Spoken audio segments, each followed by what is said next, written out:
Hello, this is this is always, and this is my second video for this weekend. It was a very long weekend, and so this is me and my previous video was talking about Wednesday and Thursday. This one's talking about Friday.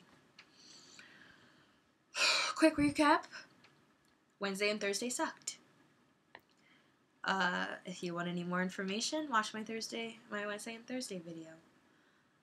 Today is Sunday the 1st of July, and I am talking to you about Friday. Okay, so the reason why it sucked, the car broke down, a lot of horrible things in my mind happened. Everything was crazy. My brain was crazy. I wasn't able to think. I wasn't able to breathe.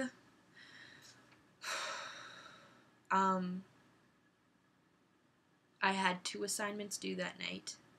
This was Friday. 2 assignments due that night, and I was freaking out. Okay, you're afraid of what you don't understand. This is a brand new class, first assignment. I had never been in this sort of a situation before. They were having me do something physical, which is something that I haven't been doing for the past 3 months, other than maybe sketching something. Everything else has been done on Photoshop or Illustrator or some other InDesign program, something like that. And so I had to actually do something, with my hands, which I love to do, but I hadn't been doing it. So I was freaking out. I don't know the professor. Not that I really know any of my professors, but he really intimidated me, which is gonna happen. College, your professors will intimidate you at a time or another because they're either just jerks or they're trying to get you ready for the work world, where you will come in contact with jerks and with people that expect perfection on the first program. And so they want you to get that, and they want you to be the best that you can be in class and out of class. And while you're just thinking about regular day stuff, they want you to be thinking about the design of a magazine or the usability of a box. Design is so many different things. And so he was freaking me out. And I was trying so hard to just unwind and just work through things and not freak out about the day before, the days before, not freak out about not being able to go to church or work or school or do my school in the proper amount of time, or be even efficient, because my last class I got an 85 in it, but I could have gotten like 6 points more because I didn't turn in 2 assignments by accident. Like I didn't even know they were there, and then I look and then it says that I hadn't completed 2. So I could have had like a higher grade, got like an 85.9, something like that. So it's a passing grade, but I hated that grade because I feel like I could have done so much more, but this past month has been freaking me out. And so I was freaking out about that. I was freaking out about how I wanted to, I think in a previous episode, I was talking about how, although I can't do the internship at my new church, I can help out with the ministry team. That would be the part of the internship I would want to be a part of. I can't do that without a car, without transportation. I cannot be a part of that ministry team because I need to be able to get to work at 7:15 in the morning. I get to church at 7:15 in the morning and possibly stay till 3 in the afternoon. And, well, not possibly stay, but stay until 3 in the afternoon to set up, do, tear down for both services. And so that was out of the question. I couldn't go anywhere anymore. Like I couldn't pursue certain friendships with people because they live all the way in like 20 minutes away by highway, but by bus it's like 2 hours because of all the different buses you have to change to. Not in any way worth it. I couldn't go to any museums. I couldn't do anything anymore. I felt like everything in my world was crashing down and just encasing me in trash, and just I could not breathe.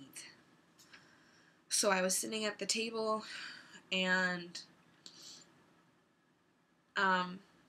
one of my friends saw me being upset, was trying to talk to me, trying to cheer me up, trying to give me God's perspective, trying to be there for me, and I couldn't take it.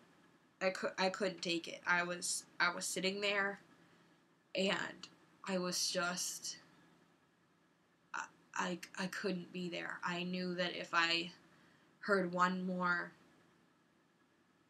anything, I was going to explode. And I do this thing where I like wring my hands, kind of like a get away from me. And they were leaving anyway.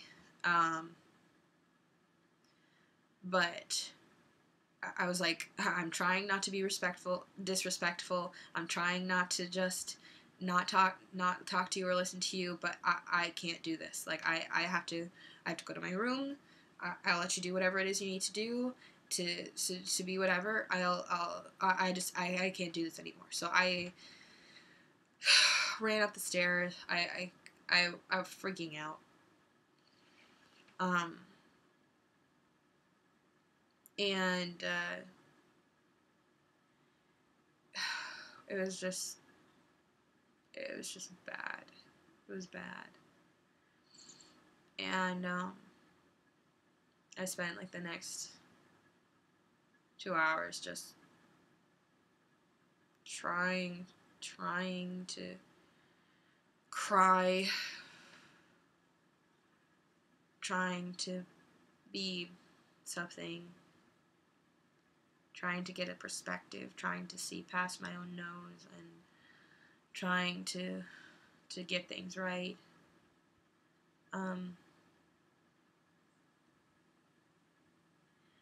It made me, when I was younger, I was alone a lot, and depending on my mood, like, I didn't smile a lot. I was alone. I wore long sleeves, dark clothing. Just because I was modest. I was modest. I was, I was maybe a preteen, so I was just getting curves. I wasn't comfortable with anything about me. And, I was getting acne and acne scarring, and I did not feel comfortable about myself at all. And, so I was alone a lot. And being alone a lot, certain people in my life thought that I was cutting. I'm going to tell you right now that has never happened. I have never been a cutter. It has scared the living daylights out of me. Just the idea of it. When I would see scars on my friends' wrists, healed or new, I would want to cry. I would want to hug them. I even worked with a guy, and he had fresh ones, and I didn't know what to say. But I was thinking about different ways that people release stress, and different things that have been thought about me, different things that have been thought about just teenage girls in general, about how they relieve stress, how people look at them, how they look at themselves. And I know some people that they just punch walls or throw themselves against walls, purposefully, or the floor, throw themselves against walls, throw themselves against the floor, bruises they don't want to explain, can't explain, throw it off. Sometimes they'll just say, sorry, I ran into the wall, because they were hitting themselves against the wall.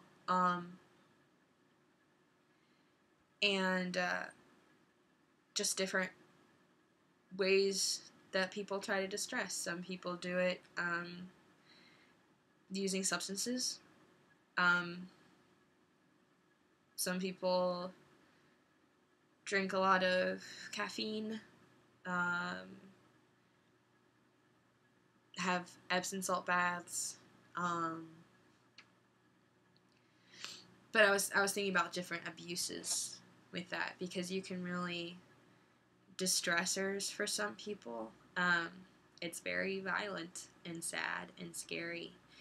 And I know that day I posted something on Facebook. I quoted a movie, something about I wish I could drink or smoke. And my prayer leader from my other church in Georgia, he posted something about that, and then one of my best friends from Georgia, he posted something else too, and both of them were like against it. They're like, good thing you don't, And just how people try to de-stress, and it just doesn't work sometimes. Like, it doesn't work, or what you're doing is really abusive to yourself and possibly to others. Or them caring about you, it's abusive to others. Like with that coworker and friend of mine that was freshly cutting himself and had really gotten a mental callous towards that, where you would even ask him, be like, what's that from? And he's like, duh.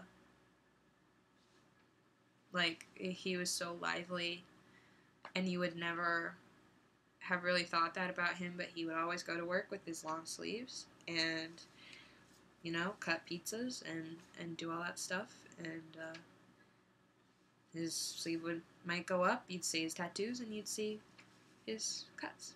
And I had a friend when I was younger, and she cut too. So anyway, I would advise you to look up things like that. Not just to be educated on what cutting is, if you don't know what it is, if you don't know what different abuses are that people use for distressors, because everybody has stress and everybody gets rid of it one way or another. And if they don't, that's one of the worst things to do, which is an abuse on you mentally and physically. When you're stressed, your body releases toxins, which is one reason why Epsom salt baths are so good, because then it draws out that toxins. If you're trying to get rid of smoking, then you take an Epsom salt bath, and it draws the nicotine out of your system. It's a good fact there. Learned that from a great TV show. And then and then structured it in my own research that it was true. So I would instruct you to look up those things, to see what you can do,